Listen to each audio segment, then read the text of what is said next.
Hello. Good morning to all. आज discuss करेंगे कि लो विजन की डेफिनेशन क्या है।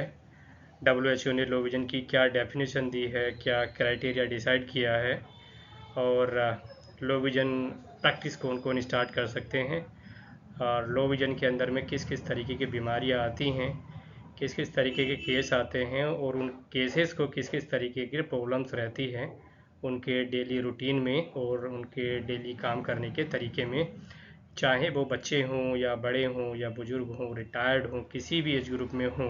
तो बीमारी के साथ में उनको किस किस टाइप की डेली रूटीन एक्टिविटी प्रॉब्लम्स रहती हैं उसके बारे में डिस्कस करेंगे।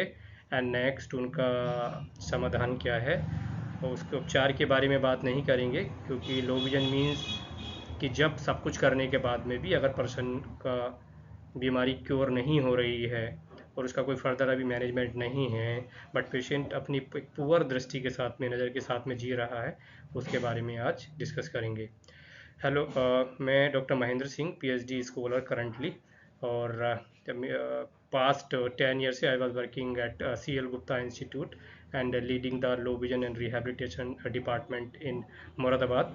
इससे पहले I was working at LV Prasad institute Hyderabad in A same profession in the same department, low vision and rehabilitation department. मैंने पिछले 5 साल से इसमें कुछ मेरे अनुसंधान है, रिसर्च है, जो कि मेरा एरिया ऑफ रिसर्च रहा है, low vision and rehabilitation.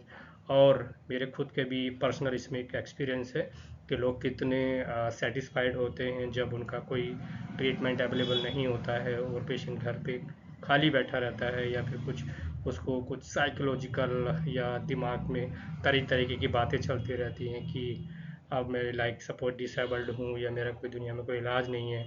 And sometimes the people googling again and again कि कोई मेरा ट्रीटमेंट मिल जाए, वो ट्राई करते हैं कि कहीं और मुझे इसका मैनेजमेंट मिल जाए। बट अभी मैं जो करंटली वर्किंग हूँ, ये सब करने के बाद में मैं जो मेरा होम टाउन है इन ठाकुर द्वारा, मैंने वहाँ पे स्टार्ट किया है। And I am taking care of all the disability जहाँ पे सारा ये प्रॉब्लम्स का क्योर नहीं है। सो आज बात करेंगे कि इस प्रेजेंटेशन का या फिर इस टॉपिक का मकसद क्या है। तो हम बताना चाहेंगे कि इसका डेफिनेशन क्या है, और इस लोवियन की प्रैक्टिस को कौन और कैसे स्टार्ट कर सकते हैं, और किस एज में क्या क्या फैक्टर्स हो सकते हैं उसके बारे में डिस्कस करेंगे। लो विजन, अगर किसी पर्सन को कोई बीमारी है, आई से संबंधित कोई बीमारी है, तो वो किस तरीके का विजन लॉस कर सकती है उसके बारे में बात करेंगे। तो सपोज है कि मान लो किसी को मैकुलर डिजनरेशन है, तो वो सेंटर पार्ट को अफेक्ट करेगी, या किसी को अगर रेटिनाइटिस पिगमेंटोसा है तो उसको वो पेरिफेरल विजन को अफेक्ट करेगी, या फिर किसी पर्सन को माइक्रोकोर्निया है, मेगालोकोर्निया है, तो उस पर्सन का ओवरऑल ब्लड विजन लॉस रहेगा। एंड हम कुछ केस के बारे में भी डिस्कशन करेंगे। आप इस पिक्चर्स में जैसे चीज़ें देख रहे हैं कि इस पिक्चर्स के अंदर सारी चीज़ें क्लियर्स है। फैमिली है, केक है, बेबी है, पेरेंट्स हैं, उनके फेस फीचर्स सारी चीज़ें क्लियर हैं। तो इसको देख करके हम बता सकते हैं कि किसी भी पर्सन को एक पिक्चर कुछ इस तरीके से क्लियर होनी चाहिए। बट अगर आप किसी पेशेंट को एक डेफिनेशन के अंदर में डालना चाहते हैं, so the local and the normal definition is कि if the somebody is having visual acuity less than 6/18 and visual field less than 10 degree from the point of fixation after the best possible correction and the best possible treatment। तो best possible correction treatment करने के बाद में भी किसी individual का vision 6/18 से in better I में नहीं होना चाहिए, और visual field less than 10 degree होना चाहिए, 10 डिग्री से ज़्यादा नहीं होना चाहिए। आज बात करेंगे कि who can start the low vision practices, कौन कौन स्टार्ट कर सकते हैं। The best part and the best profession is the optometrist. Optometrist means कि नॉट लाइक किसी ने 1 ईयर का प्रोग्राम स्टार्ट किया या 2 ईयर का प्रोग्राम एक ऑप्थेल्मिक में स्टार्ट किया है, so they are not the good person, and I am not suppose to say this language, but वो करेक्ट पर्सन नहीं है। बेटर टू सी समबडी दो जो है completed बैचलर ऑफ ऑप्टोमेट्री और along with the सब स्पेशलिटी प्रोग्राम इन optometrist. तो वो आपके राइट पर्सन होते हैं लो विजन सर्विसेज स्टार्ट करने के लिए। Ophthalmologist low vision services start कर सकते हैं, और कुछ लोग low vision therapist basic start कर सकते हैं, जैसे कि पर्सन को किस तरीके से रिहैब करना है, उसका डे टू डे मोबिलिटी किस तरीके से इम्प्रूव करना है, या कुछ हैंडल्ड मैग्नीफायर हैं किस तरीके से पर्सन को एक्टिविटी की रीडिंग एक्टिविटी को बढ़ा सकते हैं। ये लोग लो विजन प्रैक्टिस स्टार्ट कर सकते हैं।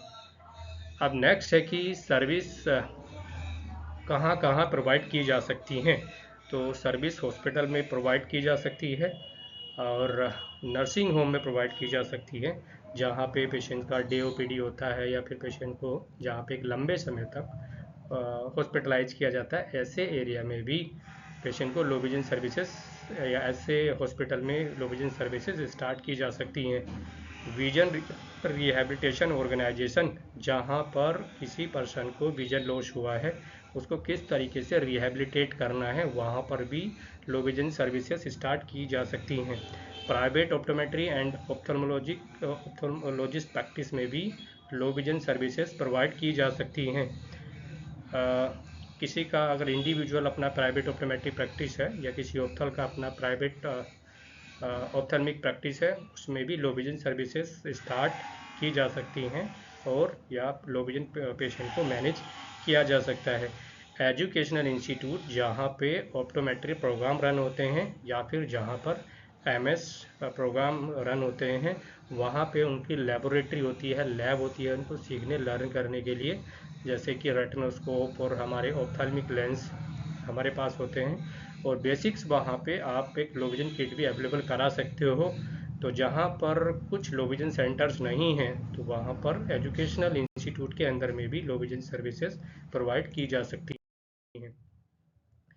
नेक्स्ट हमारा टॉपिक है कि लो विजन के क्या क्या पार्ट्स होते हैं, क्या एलिमेंट्स होते हैं जब हम किसी लो विजन के कैंडिडेट को एग्जामिन करते हैं।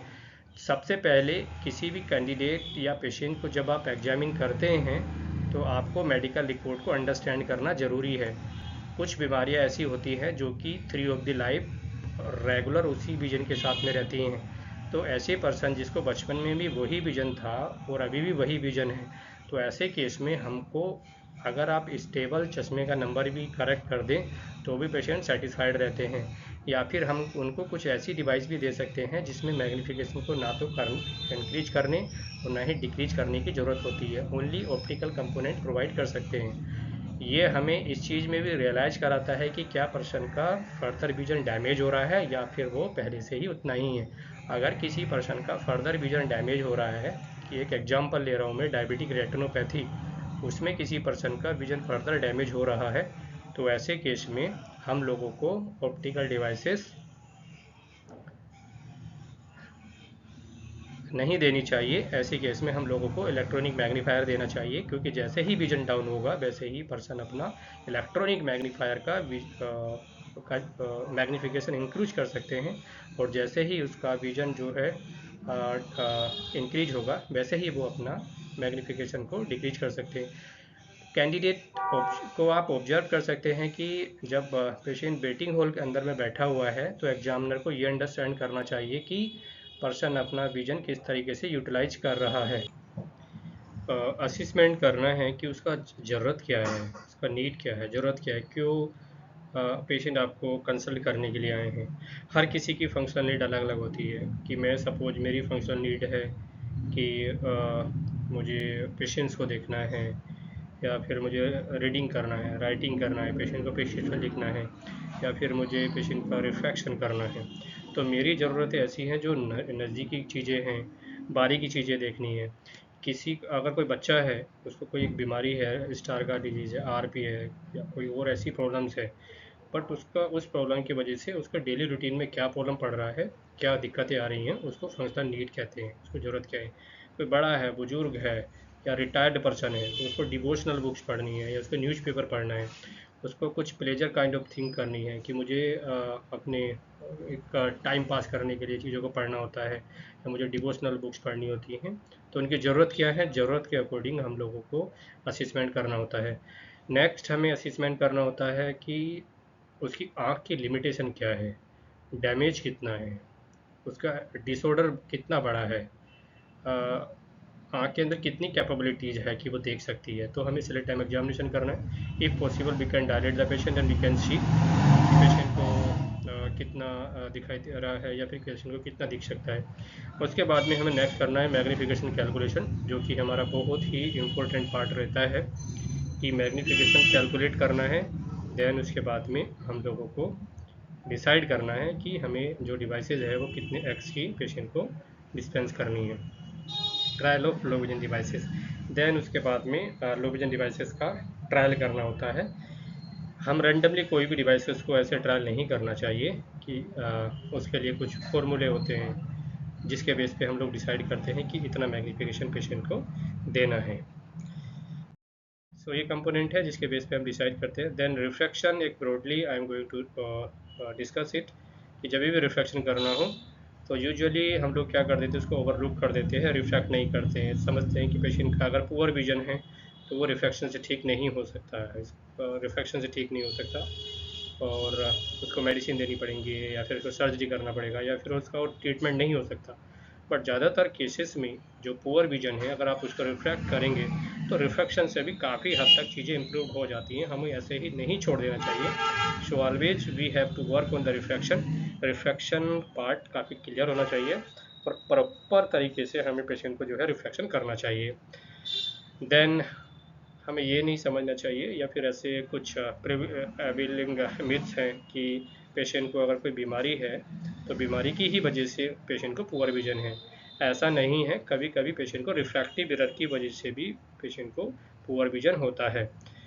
एंड ये भी हमारा कंसिडरेशन है कि अगर किसी पेशेंट को विजुअल एक्टिविटी लेस देन 6/60 या 2024 में 20/200 से कम है तो वो इम्प्रूव नहीं हो सकता। तो ये हमारे मिथ है, ऐसा नहीं होना चाहिए।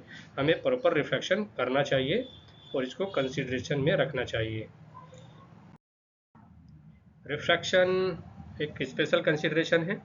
तो जब भी हम रिफ्रैक्शन करें ऐसे केस में तो maybe sometimes the patient is not able to look the target whatever you will show the patient. जो आप बड़ा टारगेट पेशेंट को देते हो 20/400 या 6/60 वाला टारगेट, वो कभी कभी पेशेंट को नहीं दिखता है। May be because of poor vision, patient का पुअर विजन है, नहीं दिख रहा है। तो ऐसे केस में पेशेंट को आप पूरा डिस्प्ले देखने के लिए भी बोल सकते हो या फिर जो भी पेशेंट को दीवार पे या फिर पेशेंट को जहाँ पे आपके बोल जो चार्ट आपका लगा हुआ है, पेशेंट को जो भी वहाँ पे दिखाई दे रहा है आप पेशेंट को बोल सकते हो कि पेशेंट वहाँ पर भी देख सकता है। So always recommend the large fixation target, non accommodative target. Then कभी भी रिफ्लेक्शन करने से पहले हमें पेशेंट को ट्रायल फ्रेम लगाना है और ट्रायल फ्रेम लगाने के बाद में ये देखना है कि क्या पेशेंट को वो एडजस्ट है या नहीं है, पेशेंट को ट्रायल फ्रेम से कंफर्टेबल है या नहीं है। और प्रॉपर ट्रायल फ्रेम लगाने के बाद में हम लोगों को ट्राई करना चाहिए रेडिकल रेटिनोस्कोपी या over the reflection. Radical retinoscopy means कि अगर आपको कभी ग्लो नहीं दिखाई दे रहा है so you can go to the closer to the patient, जहाँ पर भी आपको ग्लो दिखाई दे रहा है and that glow will tell you, will give you some idea कि whether the patient is myopic और हाइपरमेट्रोपिक। कभी कभी पेशेंट्स हाई मायोपिक और हाई हाइपरोपिक होने के बाद भी पेशेंट को एक आपकी जो नॉर्मल वर्किंग डिस्टेंस 50 सेंटीमीटर या फिर हम जो 67 सेंटीमीटर मानते हैं वहाँ से ग्लो नहीं दिखाई देता है। सो हम लोगों को रेडिकल रेटिनोस्कोपी ट्राई करना चाहिए। पेशेंट को बिल्कुल क्लोज जाके या धीरे धीरे पास जा कर के देखना चाहिए कि कहीं पर पेशेंट को ग्लो दिखाई दे रहा है, नहीं दिखाई दे रहा है। कभी कभी हाई रिफ्रैक्टिव होने पर पेशेंट का ग्लो बिल्कुल पास आने पर दिखाई देगा और आपको एक आइडिया मिल जाएगा कि वेदर द पेशेंट मायोपिक और हाइपरमेट्रोपिक। उसी ही आइडिया से आप पेशेंट का सब्जेक्टिव रिफ्लेक्शन स्टार्ट कर सकते हैं या फिर आपको एक आइडिया मिलेगा कि क्या मुझे पेशेंट को डायलेट करना है और डायलेट करने के बाद में मुझे पेशेंट का कुछ अमाउंट पे रिफ्रैक्टिव एरर मिलेगा। So radical retinoscopy you can use it and you can try it over the refraction. Sometimes if the child is या patient is not very much cooperative और ऑलरेडी पेशेंट जो है चश्मा लगा रहे हैं, मोटा चश्मा पेशेंट को लगा हुआ है, high refractive correction patient already use कर रहा है और आप कहीं पर स्क्रीनिंग में हैं या फिर आप अपने टर्सरी आई केयर सेंटर पे हैं जहाँ पेशेंट को आपको रिफ्रैक्शन करना है, तो वो रिफ्रैक्शन आप चश्मे के ऊपर से भी कर सकते हैं। तो सपोज है कि पेशेंट कोई +10 डायप्टर लगा रहा है और उसके ऊपर से अगर आपको आपकी वर्किंग डिस्टेंस डिटेक्ट करने के बाद +3 मिल रहा है, तो इट मीन्स है कि आप पेशेंट को +10 ऑलरेडी यूज कर रहे हैं, वर्किंग डिस्टेंस आपने डिटेक्ट की और 3 डायप्टर है, तो you can give the 13 dioptre. या फिर अगर पेशेंट ऑलरेडी +10 यूज कर रहा है, आपकी वर्किंग डिस्टेंस है 50 सेंटीमीटर और +2 से वो न्यूट्रल हो रहा है, तो इट मीन्स है कि पेशेंट को ऑलरेडी +10 ही है। क्योंकि आप जब कभी भी पेशेंट को मोटा चश्मे का नंबर है ट्रायल फ्रेम में बार बार चेंज करेंगे, तो कुछ कभी कभी आप चीज़ों को मिस कर सकते हैं, या फिर जो ग्लो का साइज है या जो लाइट को पास करने की क्षमता है, वो थोड़ी सी लेंस एक लेंस से दूसरे लेंस के अंदर में कम हो सकती है। हो सकता है कि आपने एक लेंस लगाया और दूसरा लेंस जैसे ही लगाएंगे वो आ, आ, जो ग्लो है पेशेंट का, ऑलरेडी लो विजन पेशेंट है, उसका ग्लो आपको डल दिखाई देगा। सो ऐसे में हम लोगों को रिकमेंडेशन है या फिर यूज करना चाहिए over the refraction. Subjective refraction कुछ एक स्टैंडर्ड डिस्टेंस से नहीं करना चाहिए, और हम लोगों को ट्राई करना चाहिए एक JND, just noticeable difference, means कि पेशेंट को कौन सा बेटर है। हम लोग JND टेक्निक यूज कर सकते हैं, ब्रैकेटिंग टेक्निक यूज कर सकते हैं, जो कि मैं आपको अभी ये क्या होता है बताऊंगा। JND means just noticeable difference. तो आप क्या करेंगे कि सपोज है कि आपने पेशेंट ने कोई रेटिनोस्कोपी नहीं की है, बट आप पेशेंट को रिफ्रैक्टिव एरर देना चाहते हैं, चश्मे का नंबर देना चाहते हैं, तो JND equals to denominator of presenting visual acuity then divided by 30 in metre. तो सपोज पेशेंट का विजुअल एकुटी है इन मीटर फॉर्म में 6/60, तो इस पेशेंट को आप कितना चश्मे का नंबर देने का ट्राई करेंगे, सब्जेक्टिव कितने से ट्राई करेंगे। तो JND आपका 6/60 है, तो इसका डिनोमिनेटर क्या होगा 60 देन डिवाइडेड बाई 30। आप चाहते हैं कि पेशेंट को 30 पढ़ना चाहिए, तो आप 60 डिवाइडेड बाई 3 इट्स कम्स 2। तो आप पेशेंट को +2 या -2 से उसको सब्जेक्टिव रिफ्रैक्शन स्टार्ट कर सकते हैं। सेम इसी मैनर में अगर किसी पेशेंट को 20/200 है, तो आप 200 का डिनोमिनेटर कितना होगा 200, एंड देन डिवाइडेड, आप चाहते हो कि पेशेंट का विजुअल एकुटी 20/100 हो जाए, तो then you will start +-2 diopter. अगर आप किसी पेशेंट को 2200 वाले पेशेंट को चाहते हो कि 20/100 विजन हो जाए, तो मैं कौन सा लेंस स्टार्ट करूं, तो ऐसे में आप JND टेक्निक यूज कर सकते हैं। तो मीन्स 200 डिवाइडेड बाई 2, तो 2 डायप्टर आपको सब्जेक्टिव रिफ्रैक्शन स्टार्ट करना है। तो सेम आपके पास दूसरा एग्जांपल है, इसी तरीके से आप JND टेक्निक को ट्राई कर सकते हैं। सो ये कुछ क्लासिफिकेशन है विजन लॉस का कि किस किस तरीके से विजन लॉस हो सकते हैं। So this is like overall normal. इस पिक्चर में आप देख रहे हैं कि the things are there but the features are not clear. तो ये ओवरऑल ब्लड विजन लॉस है। ये आपको दिखाई देगा डायबिटिक रेटिनोपैथी में, बहुत सारे ऐसे पैचेस हैं जो आपको डायबिटिक रेटिनोपैथी के केस में देखने के लिए मिलेंगे, और डायबिटिक रेटिनोपैथी के पेशेंट को कुछ इस तरीके से पैचेस देखने के लिए मिलते हैं, या कुछ और भी ऐसी बीमारियां हैं जिसमें कि पेशेंट को मल्टीपल स्कोटोमा देखने के लिए मिलेंगे। तो ये एक विजन लॉस का क्लासिफिकेशन है कि कुछ पेशेंट को इस तरीके से भी विजन लॉस हो सकते हैं। किसी पेशेंट को सेंटर स्कोटोमा होगा generally in a case of macular disorders, macular pathology. तो मैकुलर डिसऑर्डर और मैकुलर पैथोलॉजी में इस तरीके के डिसऑर्डर्स देखने के लिए मिलेंगे। ये जो केस है मैं आपको दिखाने की कोशिश कर रहा हूँ। ये केस है the overall peripheral field loss. तो ये केस ये आपको देखने के लिए मिलेगा इन a case of retinitis pigmentosa. तो कैटेगरी ऑफ विजन लॉस, कोई भी आँख की बीमारी एक कैटेगरी में लैंड अप हो सकती है, जैसे या तो वो ओवरऑल ब्लड विजन लॉस करेगी, या फिर सेंटर फील्ड लॉस करेगी, या फिर पेरिफेरल फील्ड लॉस करेगी।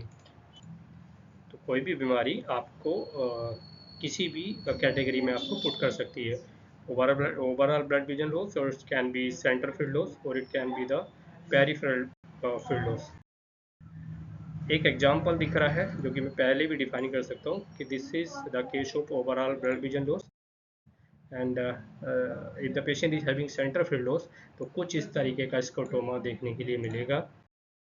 and in a case of peripheral field loss, so the person can see the center part, the peripheral part will be blurred. Case management की अगर हम बात करें, so this is a very basics presentation I made and I tried to explain it how we can manage the case of low vision case. So this is like simple formula, you can use it in a case of low vision कि अगर किसी भी patients का near vision hamper है और patient को पढ़ना है तो आप कौन सा फॉर्मूला यूज करोगे. सो this is a formula for near vision. So example, अगर किसी पेशेंट का नियर विजन N10 है दोनों आंखों में, किसी आंख में मान लो N12 है, अदर आई में N10 है, तो बायनोकुलर विजन कितना होगा, वो N10 होगा. तो हमें बेटर आई में देखना है कितना है, या फिर हमको बायनोकुलर विजन देखना है कि कितना है. So always in a case of low vision you have to check the vision, near vision binocularly. Monocularly you can check it, but always consider to check the vision visual acuity binocularly and whatever distance, किसी भी distance से आप vision check कर सकते हो. तो आपको लिखना है कि पेशेंट का करंट विजुअल एकुटी कितना है बोथ आइज में और कितने डिस्टेंस से है वो मेजर करना है. चार्ट क्या है वो आप लिख सकते हो, और रूम इल्यूमिनेशन मतलब आपने किस तरीके का इल्यूमिनेशन यूज किया है जब पेशेंट का नियर विजन असेसमेंट किया है. सो उसके लिए ये एक फॉर्मूला है. तो आप लिखेंगे EVP. EVP means equivalent viewing power equals to BCVA best corrected visual acuity divided by TVA target visual acuity, then multiply 100 upon working distance. So अगर आप इसको कैलकुलेट करेंगे तो बेस्ट करेक्टेड विजुअल एकुटी हमारा कितना है, ये है हमारे यहाँ पे कितना होगा, 10 होगा. टारगेट विजुअल एकुटी हम कहाँ रखेंगे, 4 रखेंगे. 10 डिवाइडेड 4 मल्टीप्लाई 100 अपॉन ये 25 है, तो 25 वर्किंग डिस्टेंस है यहाँ पे रखेंगे. तो 10 4 100 25, BCVA 10 TVA 4 100 then 25 working distance. जब आप इसको कैलकुलेट करोगे, सोल्व करोगे, सो देन आपको मिलेगा 10 डायप्टर. सो 10 डायप्टर आपको मिलेगा. 10 डायप्टर इक्वल्स टू आप बोल सकते हो 2.5x, because the 4 diopter equals to 1x. 1x आपको मिलेगा. मैं आपको अभी केस पे लेकर के चल रहा हूँ. If the somebody having case of overall blood vision loss, तो ओवरऑल ब्लड विजन लॉस के केस को आप किस तरीके से मैनेज करोगे. So first of all we have to refract the case in a proper manner. आपको रिफ्रैक्शन करना है, रिफ्रैक्ट करना है, जो कि मैं पहले ही आपको बता चुका हूँ. आपको देन मैग्नीफिकेशन प्रोवाइड करना है, देन उसके बाद में ग्लेयर कंट्रोल करना है, and then glare control, then environmental modification, then increase contrast. कि कुछ भी अगर पेशेंट को अपना डेली रूटीन में काम करना है तो better to put some high contrasting surroundings in their office और इन किचन होम एनवायरनमेंट की चीज़ों को, कंट्रास्ट को थोड़ा बढ़ाना है. तो सिंपल जैसे कि आप इस केस में देख रहे हैं कि द पर्सन इज कमिंग, और ये जो कंट्रास्ट की चीज़ें हैं वो हाई कंट्रास्ट की स्ट्रिप्स हैं. So they can use the high contrast stairs and then rehabilitation to them.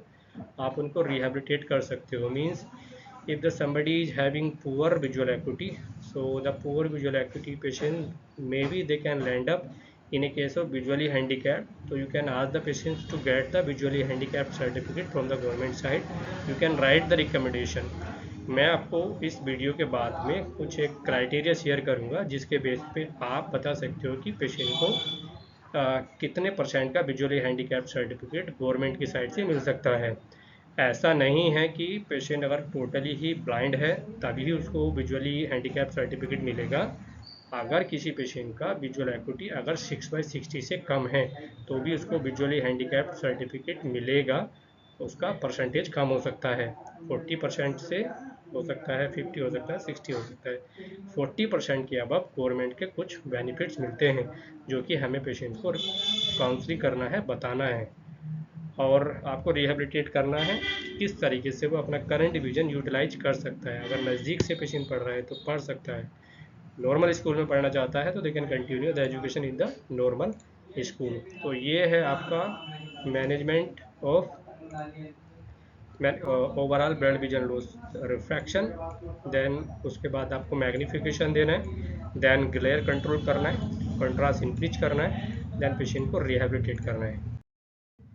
Second case है कि आपको सेंटर फील्ड लॉस के पेशेंट को किस तरीके से मैनेज करना है। सेंटर फील्ड लॉस के पेशेंट में भी आपको रिफ्रैक्शन करना है, उसके बाद में मैग्नीफिकेशन प्रोवाइड करना है। डिस्टेंस का मैग्नीफिकेशन प्रोवाइड करने के लिए कि सपोज किसी पेशेंट का विजुअल एक्यूटी 20/200 है, पेशेंट 40 पढ़ना चाहता है, तो आप क्या करेंगे, 20/200 को 40 से डिवाइड करेंगे, आपका 5x आ जाएगा। Then you can give it the 5x magnification to the patient, और 5x मैग्नीफिकेशन की जो भी डिवाइसेज हैं you can show the patients, और आप उसको डिस्पेंस कर सकते हो and they can use according to their requirement. Then आपको ग्लेयर कंट्रोल करना है, पेशेंट को डेली रूटीन एक्टिविटी में किस तरीके से चमक लगती है।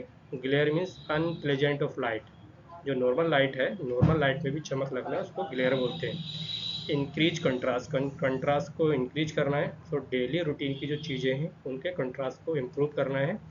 और इसेंट्रिक व्यूइंग टेक्निक बताना है। इसेंट्रिक व्यूइंग मीन्स कि वो अपने जो सेंटर से जो सराउंडिंग्स एरिया है उस फील्ड को कैसे यूटिलाइज करना है। सो सेंटर फील्ड लॉस में आपको ये स्टेप फॉलो करने हैं, and if you are not able to catch it out, आप इसका प्रिंट आउट टेक करके भी you can put it in your office and then you can understand कि क्या क्या स्टेप मुझे फॉलो करने हैं in a case of peripheral field loss. तो ये है इसेंट्रिक व्यूइंग टेक्निक। तो ये आपको अवेयर करता है कि आपको स्कोटोमा को किस तरीके से यूज करना है, और आपको जो फोबियल व्यूइंग टेक्निक किस तरीके से यूज करना है, और आपको moving reading material instead of moving head. Eccentric viewing technique में आपको रीडिंग मटेरियल को मूव करना है, ना कि अपने हेड को मूव कराना है। पेरिफेरल फील्ड लॉस के केस में आपको रिफ्रैक्शन करना है, देन मैग्नीफिकेशन देना है, कंट्रास्ट इंक्रीज करना है, and training and orientation and mobility patient को देना है। Increase contrast, non optical devices हम लोगों को पेशेंट को डिस्पेंस करनी है। नॉन ऑप्टिकल डिवाइसेस क्या हैं वो नेक्स्ट वीडियो में आप लोगों के लिए बनाऊंगा। एनवायरमेंटल मॉडिफिकेशन करना है, हाई कंट्रास्ट की चीज़ें पेशेंट्स को अपने सराउंडिंग्स, अपने ऑफिस, होम के अंदर में कुछ चेंजेस करने हैं, उसे हम लोग environmental modification कहते हैं। So now I am going to take you through some cases like anterior pathology, anterior segment pathology and the posterior segment pathology. So these are the like simple case। एक मैं आप लोगों के साथ में discuss कर रहा हूँ। anterior segment pathology, the corneal opacity। So if the somebody patient is having corneal opacity, जिसमें कभी कभी पीके संभव नहीं है और कॉन्ट्राइंडिकेटेड है, और मे बी कुछ और इशूज है जिसमें कि आप पीके वगैरह नहीं कर सकते, पेशेंट को वायरल कैरेटाइटिस है जिसमें कि रिजेक्शन के चांसेस ज़्यादा हो सकते हैं, बट पेशेंट को डेली रूटीन में उसकी फंक्शनलिटी में प्रॉब्लम है। तो आप उसको क्या करोगे, simple you can dispense the type C contact lenses, and because the opacity will cause the many of the glare, so you can give the type C contact lenses। उसमें आपका centre part clear होगा और peripheral part आपका tinted होगा, तो इसमें आपको only one single पिनो effect मिलेगा, and you can give the orange colour filters. तो अगर ऐसा पेशेंट है जिसको कुछ डस्ट वगैरह का काम नहीं है, तो ऐसे केसेस में आप कॉन्टैक्ट लेंस डिस्पेंस कर सकते हैं। और ऐसे केस में जिसमें पेशेंट को डस्ट सराउंडिंग्स या फार्मिंग का वर्क है, so they can use the orange filters. The orange filters is good in a case of corneal pathology. अगर किसी पेशेंट को कॉर्नियल डिस्ट्रोफी है, so what you can do is you can dispense the pinhole spectacle lenses to the patient, and aperture control lenses and non-optical devices, a large print, as I said, this large print you can dispense to the patient, bold line notebook and the typoscope in a case of corneal dystrophy। very basic case I am going to take you through। एनेरेडिया के case में क्या करना है आपको, again give the type C contact lenses। if you give the type C contact lens in a case of aniridia, drastically it will improve the patient functionality। So what its work, reduce the photophobia, improve the visual acuity and reduce the nystagmus amount in a case of aniridia। and for a photophobic complaints, direct illuminations, filters and sunglasses are beneficial। sunglasses patient को देने हैं, या फिर कुछ patients को filters, आपको N filters use करने के लिए बोलना है। NAR फिल्टर्स किस तरीके के पेशेंट को देने हैं? Amber orange is the best filters in a case of aniridia. और केस कौन सा फिल्टर किस डिजीज में देना है, that I will teach you in A next class. If the patient having dislocated lenses, patient का इस तरीके का डिसलोकेटेड लेंसेज है, हो सकता है कि पेशेंट को कुछ रेटिनल पैथोलॉजी है या फिर अगेन कॉन्ट्रा इंडिकेटेड है कि पेशेंट को ऑपरेट नहीं करना है, but and you have to manage the case in with the low vision devices is, जहाँ पर सर्जरी कॉन्ट्रा इंडिकेटेड है, आप इसको निकालोगे तो पेशेंट को आईडी हो सकता है, उसका पर्दा फट सकता है। तो आप ऐसे केस में क्या करोगे? You can give the this kind of multiple pinhole kind of stuff to the patient, like multiple pinhole glasses and stenopic slit you can give it to the patients. Diplopia, because this kind of the patient generally have the diplopia, so after giving the multiple pinhole, the stenopic slit, you can eliminate the diplopia and improve the patient functionality. Posterior segment retinitis pigmentosa. So really in the real world and the practical it is very difficult to manage the case of retinitis pigmentosa. Managing RP patient with conjunctivitis is very difficult, so you can dispense the field expanders according to the market availability, and the field of vision can be expanded by only by magnification target with the reverse Galilean telescope. Retinitis pigmentosa में आपका जो waste medicine है, waste इलाज है, वो बस आपको only torch light है। रात में पर्सन अगर कभी भी चले अपना टॉर्च को अपने साथ में लेकर के चले। मोबिलिटी इशूज है तो उसमें मोबिलिटी टेक्निक सीखे और उसको इस्तेमाल करें। कोलोबोमा अगर आपको मैनेज करना है, type C contact lenses is the best, और आपको रिहेबिलिटेट करना है कि जो घर की सराउंडिंग्स है उसको हाई कंट्रास्ट करके रखें, और आउटडोर में अगर निकले या तो टाइप सी कॉन्टैक्ट लेंस लगाए या फिर पेशेंट फिर से NOR फिल्टर्स यूज कर सकते हैं। डायबिटिक रेटिनोपैथी वाले केस में हमेशा try to prefer the electronic magnifier, क्योंकि जैसे ही पेशेंट का विजन का भी अगर डिक्रीज होता है, वैसे पेशेंट अपने इलेक्ट्रॉनिक मैग्नीफायर का मैग्नीफिकेशन को इम्प्रूव कर सकता है, इंक्रीज कर सकता है। जैसे ही पेशेंट का विजन इम्प्रूव होता है, विजन अच्छा होता है, वैसे ही मैग्नीफिकेशन को वो डिक्रीज कर सकते हैं। अगर पेशेंट को ऑप्टिकल मैग्नीफायर अगर आपने दिया, तो फिर पेशेंट ऑप्टिकल मैग्नीफायर का मैग्नीफिकेशन को बार बार चेंज नहीं कर सकते। इससे पेशेंट को फाइनेंशियल बर्डन भी होगा और इससे पेशेंट को काफ़ी प्रॉब्लम्स भी होंगी। डायबिटिक रेटिनोपैथी पेशेंट में जहाँ पे कि बीच बीच में विजन का फ्लक्चुएशन होना तय है, आप लोगों को प्रोग्नोसिस पता है, तो ऐसे केस में try to give the electronic magnifier so they can change the magnification according to their requirement. Macular degeneration case में एक बेस्ट मेडिसिन यही है कि आपको सबसे ज़्यादा पेशेंट को इल्यूमिनेशन रखना है और पढ़ना है, ठीक है। हाई लेवल ऑफ इल्यूमिनेशन, सब ऑफ देन 1000 लक्स, जो हमारा डेली रूटीन का काम होता है, 150 to 250 लक्स तक का काम होता है जो हम लोग रूटीन वर्क करते हैं। मैकुलर डिजनरेशन वाले पेशेंट में सबसे ज़्यादा जो प्रॉब्लम होती है वो होती है कि पेशेंट को कंट्रास्ट रिलेटेड छोटी चीज़ें नहीं दिखाई देती हैं या लो इल्यूमिनेशन में नहीं दिखाई देता है। इल्यूमिनेशन जैसे ही आप उनको ज़्यादा दे दोगे वो पढ़ना स्टार्ट कर देंगे। तो more than 1000 lux illumination is recommended in a case of macular degeneration. Myopic degeneration is the same. You can ask the patients to increase the illumination whenever and whatever they are doing any activity in their routine. और ये कुछ devices हैं like hat and air filters, ये सारे patient use कर सकते हैं। And in a case of high myopia, small rounded film is recommended है, क्योंकि जो पेरिफेरल डिस्टॉर्शन है पेशेंट को नहीं होंगे।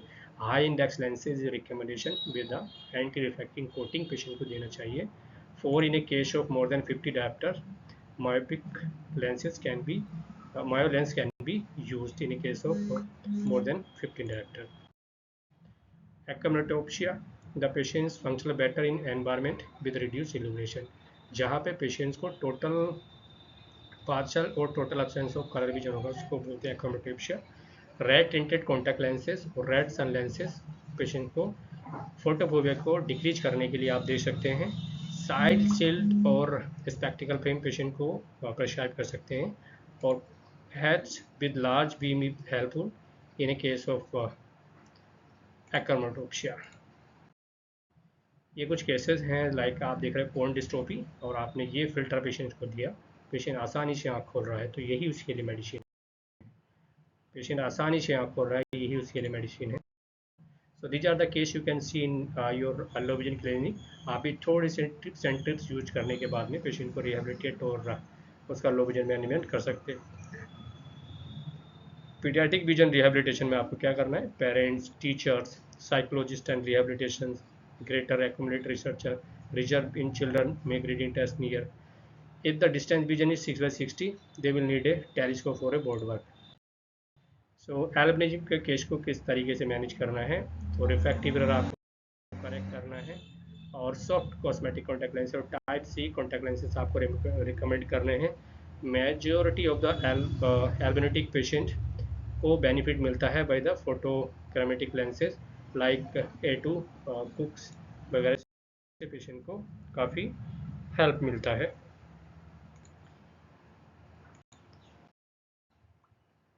एक केस है आपके पास, मैं जो रिकमेंड कर रहा हूँ कि पेशेंट का एज है 57 ईयर्स, मेल, बैंक एम्प्लॉय है, और पेशेंट को कंप्लेन है नियर विजन डिफ़िकल्टी और रीडिंग बुक्स और डॉक्यूमेंट्स। विजुअल एक्टिविटी पेशेंट का, जो कि मैंने बताया 57 ईयर्स, बैंक एम्प्लॉय है, राइट आई विजुअल एक्टिविटी 6/18 है और लेफ्ट आई 6/24 है। नियर विजुअल एक्टिविटी N8 है at 25 centimetre with Bailey Lovie word reading chart के साथ असेसमेंट करने के बाद।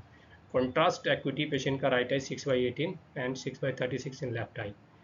कलर विजन नॉर्मल है, glare no difficulty, diagnosis ARND। So ARND का एक केस है 57 ईयर्स ऑफ एज का, बैंक एम्प्लॉय है, जिनकी प्रेजेंट विजुअल एक्टिविटी ये है और नियर डिफिकल्टी है।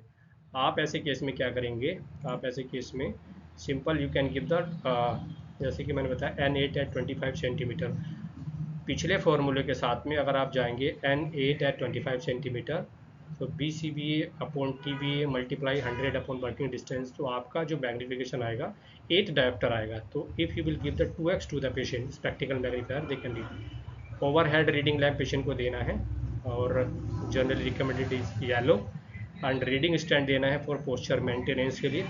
रिव्यू बाई फ़ोन देखना है पेशेंट को कि whether the patient is continue their task with your after visiting और after your consultation. And patient को इनक्रेज करना है कि पेरिफेरल विजन आपको यूज करना है, और डेली रूटीन अपने स्पेक्स के साथ में कंटिन्यू करना है। एक नेक्स्ट केस है, 36 ईयर्स फीमेल टीचर है, 36 ईयर्स फीमेल टीचर है, डिफ़िकल्टी है उनको मूविंग में, मोबिलिटी में प्रॉब्लम्स है, और बेसिकली अननोन प्लेस में जाने को उनको चलने फिरने में दिक्कत होती है। एंड लो विजन पेशेंट, आपने उसको एग्जामिनेशन किया, right eye visual activity 6/18, left eye 6/12 है, 6/18 6/12 विजन है। नियर विजन N8 है 25 centimetre with Bailey Lovie word reading chart, इस चार्ट के साथ में यूज किया, रूम इल्यूमिनेशन में हमने चेक किया, तो N10 है 25 centimetre. Contrast equity 2 line reduction था इन कॉन्ट्रास्ट विजुअल एक्विटी में। विजुअल फील्ड अगर आप देखेंगे पेशेंट का less than 10 degree in OU, patient को डायग्नोस है एडवांस ग्लूकोमा। तो एक न्यूली